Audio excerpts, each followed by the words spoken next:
It's absolutely crazy when you really think about it. Everything in the National Football League can change in literally a matter of seconds. One single signature on a contract, one blockbuster trade at the deadline, one unexpected medical report, and suddenly an entire franchise's trajectory is completely rewritten. It's written in blood, it's written in ink, and it is permanent. Welcome to this explainer. Right now, I want you to close your eyes for a second and just imagine the air inside the Indianapolis Colts facility. It's incredibly thin. The pressure is suffocating. The stakes we are talking about here are absolute, pure life or death for this front office. We are looking at a 2026 offseason that is, without a doubt, going to go down in NFL history. General Manager Chris Ballard has somehow survived a decade of brutal disappointments, massive roster turnovers, and quarterback carousels. But the decisions that were made in the dark, stressful shadow of this past draft, they aren't just about building a football team anymore. They're about sheer, desperate survival. So let me ask you a question, and I want you to really let this hang in the air for a second. How do you actually survive in the modern NFL without a first-round pick? Think about the sheer gravity of that. In today's league, a first-round draft pick isn't just a shiny new player holding up a jersey on stage. It is a fundamental, structural, and financial cheat code for a franchise. First-round picks come with that highly coveted fifth-year option. That gives a general manager immense, unmatched salary cap control over a premier blue-chip talent for half a decade. Losing that pick?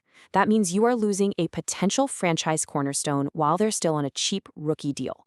It completely handcuffs a front office. It forces a GM to either drastically overpay for aging, banged-up veterans in free agency or rely entirely on absolute miracles in the middle rounds. The truly elite talent, the generational cornerstones, the guys who literally change the geometry of the football field the second they step on it, they are gone before you are even allowed to make a phone call. It is a terrifying, paralyzing reality for any team. And this is the exact dire situation that was staring Chris Ballard right in the face. Now, before we completely unravel exactly how Indianapolis attempted this unthinkable, high-stakes heist, I want to formally welcome you to NFL Nexus. Listen, if you want the most intense, cinematic, and obsessively detailed football breakdowns anywhere in the game, you need to hit that subscribe button right now.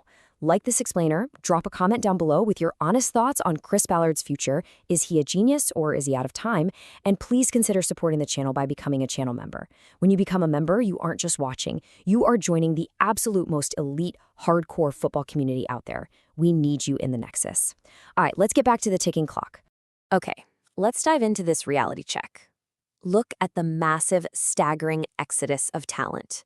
This isn't just a list of random guys. This was the absolute soul and the structural spine of a football team, and it's just gone. Poof. Right tackle Braden Smith, linebacker Zaire Franklin, receiver Michael Pittman Jr., safety Nick Cross. They either walked out the door via free agency or they were abruptly shipped off on the trade block. And what are they left staring at? The void. Let's rewind and remember exactly how they got boxed into this corner. Indianapolis made a massive, blockbuster, all-in move to acquire generational lockdown cornerback Sauce Gardner. They sacrificed their 2026 first-round pick to make it happen.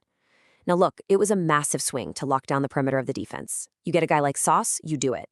But they completely mortgaged their future, and now the bill has officially come due. This roster was left completely exposed, riddled with these massive, gaping holes. The front office was staring down the barrel of a draft where they literally had to be perfect. Zero margin for error. No safety nets, no premium top-tier capital to bail them out, just pressure. 8, that is the magic number. That is the exact number of critical, franchise-altering picks Chris Ballard somehow managed to secure in a draft where he was, for all intents and purposes, fighting blindfolded with one arm tied behind his back. With his back pressed firmly against the wall and operating in the incredibly muddy, unpredictable waters of the middle and late rounds, Ballard went to work. He executed what you can only call an absolute masterclass in volume and precision. Now, to be fair, this actually isn't his first time operating in the dark without a premier pick. He's actually had 4 drafts without a first-round selection during his entire tenure in Indy. You might remember back in 2018, operating without a first-rounder, he dug deep and found a relatively unknown, undersized linebacker in the second round, a guy named Shaq Leonard, a player who would of course go on to become a multi-time All-Pro absolute monster. So we know he has done this before. The blueprint exists. But this time, the pressure was entirely different. It was suffocating. He needed volume, absolutely. But way more importantly, he needed immediate day-one impact players. He couldn't wait for development. So he pulled off these incredibly intricate trades, constantly maneuvering down the draft board to accumulate capital, and somehow walked away with 8 specific lifelines for a roster that was bruised, bleeding, and begging for help. What is absolutely fascinating about this specific draft haul is just the sheer, undeniable volume of the heist. I mean, ESPN draft expert Matt Miller released his highly anticipated top 100 draft steals list, and Indiana somehow landed 5 of them. 5 top 100 prospects, without using a single piece of premium first-round capital. Let's break down the foundational pieces of this heist first. You have offensive guard Jalen Farmer coming in at number 72. Why is he considered such a massive steal? Well, during his final collegiate season, Farmer allowed exactly 0 sacks. 0. His anchor and pass protection, his violent hand placement, and his phenomenal, off-the-charts pass-blocking metrics make him an absolutely critical insurance policy sitting right behind Quentin Nelson and Matt Goncalves. Then you look at defensive end Caden Curry at number 86. He's an Indiana native who instantly won over the fan base by referencing Colts legends Dwight Freeney and Robert Mathis. But it's not just talk. Curry offers immense, raw upside as a situational pass rusher. He specifically mimics Freeney's infamous, devastating spin move, and he has this rare ability to bend the edge with incredibly low leverage. But as great as those foundational pieces are, the real tension, the absolute core of this entire survival strategy, rests squarely on the shoulders of the 3 names sitting right at the top of that list. We zoom right into the unbearable tension of the second round. Pick number 53. Chris Ballard strategically trades back. The clock is relentlessly ticking down. The defensive room in Indianapolis is absolutely desperate for a playmaker.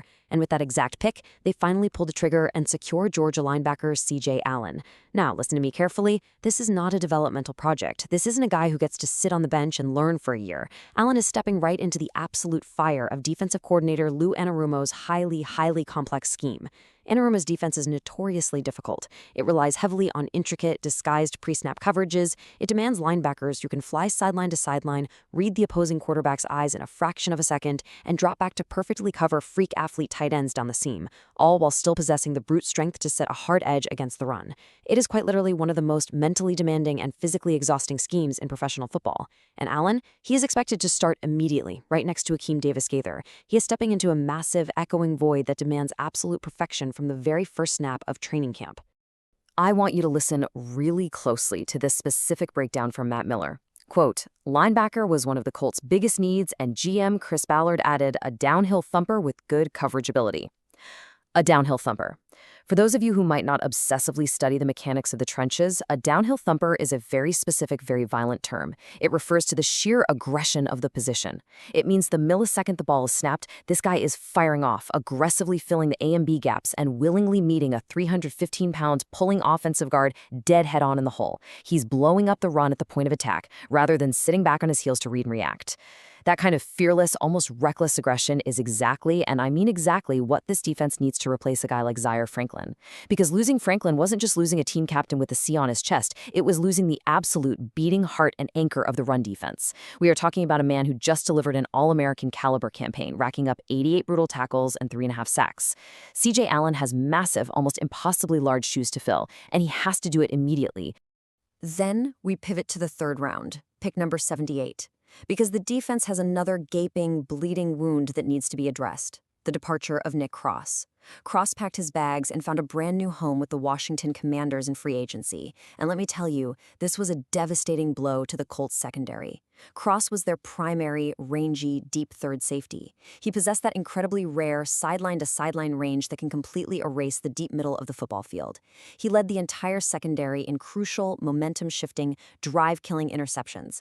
Without him back there, the secondary is entirely, fundamentally compromised. The roof is effectively blown right off the defense, leaving the cornerbacks completely exposed. So Ballard goes to work, and he finds his definitive answer in LSU safety A.J. Halsey. When you look back at how this draft unfolded, this was arguably the exact, precise moment the entire weekend shifted. It went from a desperate, scrambling survival tactic into a brilliant, calculated strategic victory. Here is what Matt Miller had to say about him. Quote, all draft analysts have a player or two whose play they fall in love with. That was Halsey for me. Now, look, when an analyst with Miller's pedigree and experience says something like that, you stop and you pay attention. Halsey isn't your traditional single high free safety. He isn't just going to sit 20 yards deep.